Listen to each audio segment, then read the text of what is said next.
Good afternoon. So we just concluded the Foreign Affairs Council. First, we had the discussion on the foreign influence, manipulation and interference. Today's wars are not only fought with tanks and drones, they are also fought with lies and algorithms. FIMI is a weapon aimed at the heart of our democracies. Russia will spend billions on influence campaigns only this year. China's foreign information operations are growing more sophisticated and insidious. We cannot afford to lose the information battle. Winning a fight requires a shield and a sword. We are already building the democracy shield. Now we must also sharpen our proverbial sword. That means moving from rapid alerts and assessments towards pushing back harder against adversaries online. And today, ministers reconfirmed the need for clearer communication of our values and what Europe stands for, reinforcing sanctions on FIMI networks and strengthening cooperation with law enforcement. Now on Ukraine. Tomorrow we will mark a brutal and senseless anniversary 4 years on. Ukraine is paying a heavy price for Russia's fatal miscalculation, but also Moscow has failed to achieve any of its strategic objectives. Its military is bogged down, its economy is in rapid decline, and Ukrainians are resisting and holding firm. Unfortunately, we did not reach an agreement on the 20th sanctions package. This is a setback and a message we didn't want to send today, but the work continues.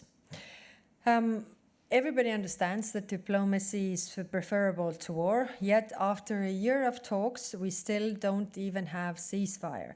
It's not Ukraine that is the obstacle to peace, Russia is. We must flip the script from pressure on Ukraine to surrender territory to what Russia must do to meet the basic conditions for a just and lasting peace. Europe has clear and legitimate interest in how Russia's war ends. For European interests not to become collateral damage, we must be clear about what we expect from Russia. Respect for borders, end of sabotage, paying of war damages, and the return of Ukrainian kidnapped children aren't just far-fetched asks, they should be a baseline. So before we talk to Moscow, we ought to be clear what we want to talk them about. Russia's maximalist demands cannot be met with minimalist response. At the same time, we continue to strengthen Ukraine. We will use better the European Investment Bank to fund defense industrial cooperation. As Russia is targeting energy infrastructure, we doubled contributions to the Ukrainian Energy Fund in the last year to 1.85 billion euros. We are tightening the net around Russia's shadow fleet, including with the compendium on best practices. Today, we sanctioned more people for massive human rights abuses in Russia. I have also decided to limit the maximum size of the Russian mission in the European Union to 40 people. We will not tolerate abuse of diplomatic power. And together with the Commission, we are working to keep potential hundreds of thousands of former Russian soldiers out of the Schengen area. We do not want war criminals and saboteurs to roam our streets. Then on Middle East, the real progress in Gaza hinges upon disarming Hamas and subsequent withdrawal of the Israeli forces. We discussed this with High Representative Nikolai Mladenov today, and also we had the Administrator of UN Development Program, Alexander Tegro, to brief us about the situation in Gaza. The European Union supports Gaza's future. We have redeployed our EUBAM Rafah border crossing mission, but there are still too few crossings. We are the top donor to Palestinians, and we work on expanding the training of the Palestinian police. Ministers also addressed the serious situation in the West Bank. Israel's expansion of powers there breaches international law and hits at the heart of any future Palestinian state. The United States and Iran are inching dangerously towards war. The window of diplomacy is very narrow.